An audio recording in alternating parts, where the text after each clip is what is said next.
네. 그 미국 4월 CPI가 발표가 됐네요. 예. 여기 보면은 제가 정리를 좀 해봤는데요. 4월 CPI 전년도 동기하고 대비를 해보니까 4.9% 상승이 나왔습니다. 그리고 전월 3월 달이랑 대비해 보면 0.4% 상승. 예. 지금 이게 작년 6월 달 제가 그래프인데요. 이게 그 CPI 추이 나타낸 그래프인데 작년 6월 달에 9.1% 사상 최대치 찍고 10개월 정도 되죠. 4월 달까지 계속 지금 빠지고 있습니다. 예, 그래서 물가가 지금 상승률이 많이 꺾였죠. 그래서 지금 4월 달에 4.9% 찍은 건데 이게 월가 전망치는 원래 5%였거든요. 근데 지금 이번 달에 요번에 그 전년도 동기 대비 4.9% 나왔으니까 월가 그 전망치를 하회했어요. 밑돌았습니다. 0.1% 포인트 정도. 네. 그래서 그나마 좀 다행이고 지금 이 주거비, 즉 월세, 렌트비 요거를 빼면은 이 4.9%도 아니다 이거 4%대도 힘들다 그래서 그 전년도 동기 대비 상승률이 3%대가 나올 수도 있다 뭐 이런 얘기까지 지금 나오고 있어요. 예. 많이 물가가 꺾이긴 꺾였는데 중요한 거는 파월의 생각이죠. 파월. 그리고 전월 3월 달 대비로는 아까 0.4% 올랐다고 그랬잖아요. 3월 달에는 0.1%였는데 요거보다 상승 속도가 더 빨라졌다. 요거 하나가 좀 걸린다. 상승 속도가 좀 빨라졌다. 그래서 3월 달에는 전월 2월 달 대비 0.1% 상승이었는데 요번에는 그 0.4%가 올랐네. 요게 조금 그러네요. 예, 그렇고 일단 그렇고. 자, 그다음에 요번에 특징이 하나 있는데 이 기준 금리하고요. 4월 달 CPI가 뒤집어졌어요.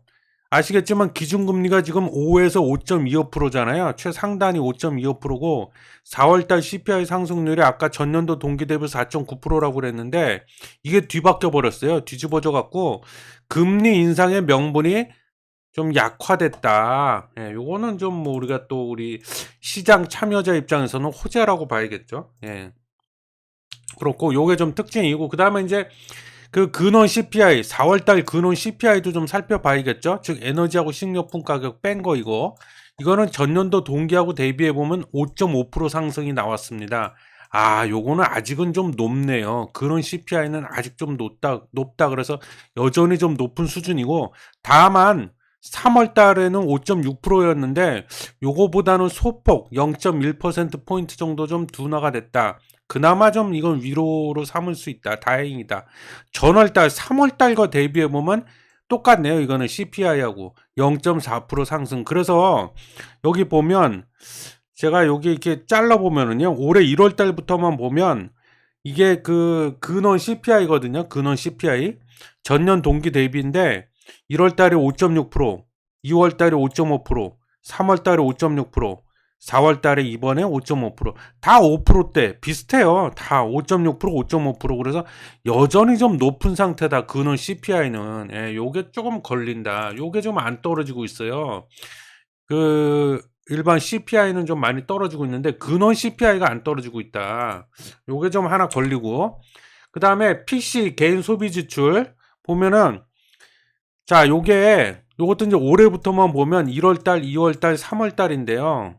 5.4, 5.1, 4.2. 3월달에는 좀 4%대가 됐네요. 예, 그래서 좀 빠졌는데 이것도 이제 근원 PC, 근원 개인 소비 지출, 식료품 가격, 에너지 가격 빼고 나면 요거는 다 별로 이렇게 변함이 없습니다. 변동상이 없어요. 올해 1월 4.7, 2월 4.7, 3월 달에 4.6. 다 4%대다. 그래서 근원 그 PC, 근원 개인 소비 지출은 좀 4%대로 좀 이 PC보다 좀 낮긴 낮은데 여전히 물가 상승 목표치 2%로 보자면 요걸 기준으로 하자면 2배 정도에 육박하고 있다 지금. 그래서 요것도 여전히 아직은 좀 높다고 아마 연준이 보고 있을 확률이 매우 높다. 예, 그래서 그 CPI, 근원 CPI, PC, 근원 PC 지금까지 추세를 좀 살펴봤고요.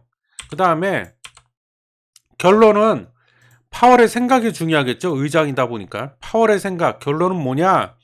4월달 CPI, 4월달 근원 CPI, 1분기 근원 PC 모두 아직은 인플레이션이 안심 못할 단계다. 이렇게 생각하고 있다. 지금 파월은. 그렇게 보고 있다. 그 말씀 좀 드리고 싶고요. 그 다음에 이제 제가 지난 영상 5월달 FOMC 회의 그때 그 영상에서 제가 말씀드렸던 것 같은데, 일단 통화정책, 연준에서 통화정책 세울 때 두 가지 기준으로 보는 게 인플레이션하고 그 다음에 고용 시장인데, 제가 그때 그 말씀 드렸던 것 같아요. 인플레이션도 물론 중요하게 보지만 지금 연준은 인플레이션보다는 고용 시장의 동향을 더 중요하게 보고 있다. 지금 더 주시하고 있다. 그래서 이 고용 보고서가 중요한데 4월달 고용 보고서가 현지 시간 기준으로 5월 5일 날 나왔잖아요. 보면 비농업 신규 취업자 수가 전월 대비해서 25만 3천 명 증가로 나왔습니다. 25만 3천 명 증가. 예상치를 대폭 상회했다. 예상치는 얼마였냐? 18만 명 증가하는 걸로 예상치가 나왔었는데 지금 7만 3천 명이 더 증가해 버렸죠. 요거 고용시장을 중요하게 보고 있는데 이렇게 돼버렸습니다. 고용시장이 뜨거워. 그리고 여기 보면은요. 미국의 비농업 부문 고용 지수를 보면 이것도 올해 1월 달부터만 딱 보면은 실제 예측치는 빼고 일단 실제치를 보면 51만 7천 명이 늘었고 신규로 1월 달에 2월 달에 31만 1,000명 그리고 이번 4월 달에 25만 3천 명이 늘었잖아요. 전반적으로 1월 달에는 이제 51만 7천인데 2월 달에는 좀 줄었어요. 31만 1,000으로 줄고 4월 달에도 25만 3천으로 줄었는데 미국 고용 창출은 점차 둔화되기는 해. 근데 그러나 절대 수준은 여전히 좀 높다고 볼 것이다. 아마 연준에서는 지금 아직도 그래서 고용 시장은 좀 뜨겁구나 이렇게 아마 생각할 확률이 매우 높다는 거 말씀드리고 싶고요. 그 다음에 계속 미국 4월달 고용 보고서를 보자면 실업률이 어떠냐. 실업률 3.4%가 나왔는데 요거는 전월 대비해서 0.1%포인트 하락한 수치입니다. 0.1%포인트. 전월보다 실업률이 더 떨어지게 나왔어. 중요한 건 54년 내 최저 수준이다. 실업률이. 여전히 고용시장이 뜨겁다. 고용시장 열기는 여전히 뜨겁다. 미국의 실업률 추이를 보면은요. 여기서 실업률이 뚝 떨어졌잖아요. 그래서 작년 6월 이때부터 작년 2022년 6월에 3.6%였는데 변함이 거의 없어요. 3.6%, 3.7%, 3.7%, 3.5%, 올해 1월 달에 3.5% 찍고 2월에 3.4%, 3월 달에 3.6%. 변화가 거의 없다. 지금 실업률이. 여전히 고용시장은 뜨겁다 지금. 근데 미국의 실업률 미스테리가 하나 있는데요. 일반적으로요. 기준금리를 10번 10회 연속 연준이 쫙 미친놈처럼 올렸잖아요. 기준금리를 원래 그렇게 인상하면 기업은 부담스러워가지고 고용을 축소합니다. 그래서 실업률을 끌어올리는 원인이 되는데 기준금리 인상은. 근데 이상하게 실업률은 안 올라가고 있어요. 이게 미스테리라는 거예요. 이상하죠? 공식을 깨버리고 있습니다 지금. 그래서 그 원인을 언론에서는 뭐라고 보냐. 고강도 금리 인상했음에도 불구하고 미국의 실업률이 떨어지고 있는데 이게 원인 왜 그러냐. 여전히 아직도 높은 경력직 수요 탓이다. 경력직 수요가 아직 여전히 높기 때문이다. 이렇게 보고 있는 것 같아요. 언론에서는. 그래서 아까 살펴봤지만 비농업 부문 신규 취업자 수 여전히 증가 추세에 있고 실업률 여전히 낮다. 그죠? 실업률 여전히 낮다. 이게 좀 그렇다는 거예요, 이게. 그리고 이제, 고용보고서 관련해서 세 번째 거, 4월달 고용보고서입니다. 시간당 평균 임금이 전월 대비해서 0.5%가 또 상승이 나왔습니다. 임금이 올랐어요. 3월에는 0.3% 상승했었는데, 이것보다 상승폭이 더 올랐죠? 0.2%포인트. 시장 예상치는 0.3%였는데, 이것도 상회했습니다. 시장 예상치를. 그래서 지금 고용 지표가 전반적으로 다 잘 나왔다, 지금. 그래서, 금리 인하는 당분간 어려워진다, 이렇게 되면. 그 말씀 좀 드리고 싶고, 그리고 한 가지 또 좀 눈여겨봐야 될 게요. 5월 5일 날 현지 시간 아까 말씀드렸잖아요. 미국의 4월달 고용보고서가 이날 발표가 됐고, 5월 8일 날 미국의 10년물 그 국채 금리가요, 갑자기 급등이 나와 버렸습니다. 3.44%에서 3.51%로 급등이 나왔거든요. 이게 뭘 의미하겠어요? 연준이 우리가 기대한 것만큼 그렇게 빨리 금리 인하에 나서지 않을 수도 있다. 그럴 확률이 매우 높겠구나. 이거를 반영한 거다. 이 10년물 국채 금리는 시장 금리잖아요. 그래서 여기 보면 미국의 국채 10년물 금리인데 이거 한 달치 추이인데요. 기준은 5월 11일 현지 시간 5월 11일 기준이에요. 새벽 2시 49분 요때 기준인데 요때 10년물 국채 금리가 3.41이었습니다. 3.41%. 그죠? 여전히 높은 상태죠. 그리고 여기 5월 8일 날 갑자기 3.51%로 급등이 나왔다고 그랬는데 그럼 대략 한 뭐 여기 있게 될 것 같아요. 그래프상으로 여기 있게. 그러다 지금 살짝 좀 떨어졌죠. 근데 아직도 여전히 높은 상태다. 3.41.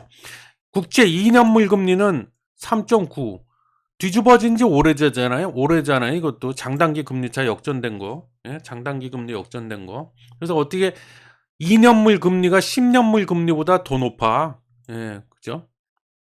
그래서 3.9를 찍었습니다. 이것도 현지 5월 11일 날 새벽 2시 49분 기준이에요. 예, 그렇고 그래서 이제 요거 연준이 기대만큼 빨리 금리 인하에 나서지 않을 수도 있다는 뜻. 확률이 매우 높구나. 이거 참 좀 그렇습니다. 우리는 좀 금리 인하를 바라고 있는데 지금 그죠?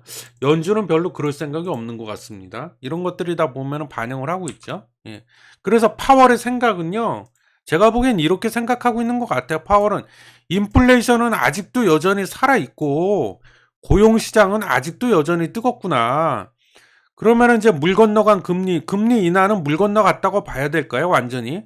하지만 여기에 대해서 하나 또 좀 제가 말씀드리고 싶은 거는요. 이게 있어요. 지금 사실 좀 뭐 좀 헷갈려요. 솔직히 말씀드리면 저도 좀 헷갈리는데 금리 앞으로 기준금리 향방이 어떻게 될 거냐. 다소 좀 헷갈린다. 왜 그러냐면 고용 시장을 보면 또 뜨거워요. 뜨겁고 근데 반면에 신용 시장은 또 냉각이 되고 있습니다. 지금 아주 차갑게 얼어붙고 있는데 차가워지고 있다. 이게 좀 서로 충돌하고 있죠. 그 무슨 말이냐? 신용 시장이 차가워지고 있다. 이거는 이제 뭐 언론의 그 기사 헤드라인인데요. 돈 빌리기 어려워지는 미국. 은행 위기발 경기 침체 현실화하나? 그래서 은행들이 미국의 은행들이요. 전반적으로 대체적으로 다 대출을 쪼이고 있다. 그 뜻, 그 말이에요. 그래서 은행의 46%는 대출이 깐깐, 기업, 가계, 자금난이 커지고 있다. 패드, 신용 경색으로 경제활동 둔화 가능성 경고. 그러면서 금리 내릴 생각은 전혀 안 하고 있네. 말은 또 이렇게 하면서. 그죠? 그래서 여기 보면은요. 기사에서 제가 좀 발췌한 건데 잠깐 읽어볼게요. 미국의 은행들이 실리콘밸리 은행 사태 전후로 대출 기준을 강화한 것으로 조사됐다. 미국의 신용경색 우려가 커지는가? 그렇죠. 신용경색 올 확률이 매우 높죠. 대출을 쪼이기 시작하면. 신용경색 우려가 커지는 가운데 미 중앙은행마저 경기 둔화 가능성을 언급했다.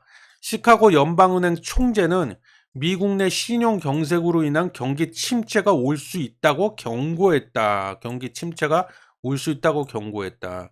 이게 지금 판이 이상하게 돌아가고 있습니다. 예. 아까 말씀드렸죠. 연준 입장에서 보면 인플레이션이랑 고용시장 두 가지가 중요한데 인플레이션도 연준이 판단하기에는 아직 인플레이션이 살아있다고 볼 수밖에 없고 연준 입장에서는 고용시장은 또 뜨거워. 아까 봤죠. 그러면 금리를 여전히 동결하거나 더 나아간다면 한 발 더 나간다면 한 차례 더 금리 인상을 해야 될 것 같은데 반면에 또 그 미국 은행발 신용경색으로 경기 침체가 올 수 있다 이런 걸 또 실물경제 이런 걸 보면은 또 금리를 더 이상 인상하면 안 될 것 같고 금리를 내려야 될 것 같기도 해요. 그러니까 지들도 아마 헷갈릴 거예요 지금. 갈팡질팡하고 갈피를 못 잡고 있는 것 같다는 생각이 듭니다. 이 와중에 근데 또 파월이 좀 입이 어때요? 입이 무거워요? 약간 가볍잖아요. 그래서 괜히 또 입을 잘못 놀렸다가 또 시장에 잘못된 시그널을 줘가지고 또 인플레이션 자극하고 또 자산 시장에 거품 일어나고 이럴까봐 또 겁도 날 거예요. 그러니까 지금 어떻게 보면 딜레마에 빠져 있다 지금 연준이 저는 그렇게 봅니다. 그래서 지금 일부러 좀 입단속도 하고 일부러 속마음과 약간 다른 시그널을 주고 있는 게 아니냐 연준이 그런 생각도 들고 그래서 이건 그래프인데요. 대출 기준 강화하는 미국 은행들 대기업, 중견기업의 대출 기준을 강화했다는 응답 비율 2023년 1분기 제일 높죠. 46%가 그렇다고 했어요. 작년 1분기 때는 마이너스 오히려 완화했다고 했었는데 이게 작년 2분기, 3분기, 4분기 들어서면서 계속 강화했다고 이렇게 지금 응답이 바뀌고 있습니다. 예. 이거 신용경색 의미하는 거죠. 예. 그래서 실제로 신용경색발 경기 침체가 오면 만약에 실제로 이건 중장기적인 얘기인데 이렇게 되면 금리 인하할까요 그럼? 연준이 금리 인하에 나설까? 금리 인하에 나설 확률이 저는 비교적 높아진다고 봅니다. 물론 이건 중장기적으로 이제 얘기를 해봐야겠죠. 중장기적인 얘기인데 근데 그렇게 되면 이제 그 시장 참여자들 특히 자산 시장에는 이게 호재냐? 오히려 그렇게 안 볼 수도 있어요. 원래 이게 일반적으로는 이게 또 이것도 웃기는 게 뭐냐면요. 뭐냐면 일반적으로는 경기 침체와 그럼 어떻게 돼요? 경기 부양한다고 연준에서 중앙은행에서 보통 일반적으로 통화 정책 뭘 씁니까? 금리 내리잖아요. 그리고 돈 풀잖아요. 그럼 이게 자산 시장으로 흘러들어가면서 유동성이 풍부해지니까 사람들이 투자를 막 늘릴 거 아니야? 그럼 자산 가격을 밀어 올리잖아요. 뭐 주식이나 이런 거, 부동산 이런 거. 그럼 이게 자산 시장에 이제 참여하는 사람들은 이게 투자하는 사람들은 호재인데 그래서 아싸 가오리 이러고 좋아하는데 제가 보기에 이게 신용경색발 경기 침체가 진짜 중장기적으로 온다면 이거는 그 공식은 깨질 것이다 아마. 진짜 안 좋, 경기가 진짜 안 좋긴 진짜 더럽게도 안 좋구나 이런 인식이 퍼지면서 아마 자산 시장에도 악재로 작용할 확률이 매우 높다. 저는 오히려 평소와 반대로 그렇게 보고요. 그다음 단기적으로는 다음 달에 FOMC 회의 또 있잖아요. 그 직전에 FOMC 회의가 아마 다음 달 중순 이후에 아마 되는 걸로 알고 있는데 열리는 걸로 알고 있는데 그 직전과 앞서 5월 달 CPI가 이제 발표가 될 거예요. 그럼 요거를 보고 아마 이제 6월 달 FOMC 회의에서 금리를 어떻게 할 건지 연준에서 결정할 것 같은데 만약에 그럼 5월 달 CPI 상승률이 현저히 둔화된다면 아까 4.9% 나왔는데 이게 예를 들어서 뭐 3%대가 나와버린다면 금리나 할까 그럼? 6월달 FOMC 회의에서? 글쎄요. 그거는 뭐 제가 신이 아니라 100% 정확히 알 수는 없지만 그냥 제 생각으로는요. 그래도 아마 금리 인하는 안 할 거다. 금리 인하는 안 하고 동결로 갈 가능성이 매우 높다. 파월의 생각은 제가 보기에는 굳이 파월의 생각을 맞춰본다면 그렇게 현저히 CPI 상승률이 떨어지고 둔화가 된다고 설사해도 물가 상승률 목표치인 2%대까지 떨어진다면 몰라도 그렇게까지 떨어지지 않는다면 아마 금리 인하는 웬만해선 다음 달에는 안 할 거다. 그거는 기대하지 말자. 그런 말씀 드리고 싶네요. 네, 그렇습니다. 그리고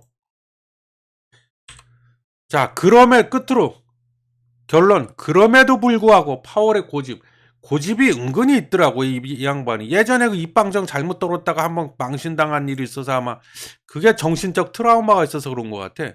고집이 있어. 그래갖고 6월달 FOMC 회의 동결할 확률이 매우 높고요. 금리 동결 이후 연말까지 계속 동결로 갈 확률 무슨 뭐 엄청난 무슨 변화가 있지 않는 그 고용시장이랑 인플레이션 그거 관련해서 엄청나게 큰 변화가 있지 않는 이상은 6월 FOMC 회의 동결하고 그 이후 연말까지도 계속 동결로 갈 확률 저는 약 65%라고 봅니다. 예, 그래서 오늘 영상 여기서 마치고요. 4월달 CPI 발표된 거 관련해서 좀 궁금해하실 것 같아서 제 의견과 객관적인 지표를 곁들여서 버무려서 영상을 만들어 봤습니다. 시청해 주셔서 감사합니다.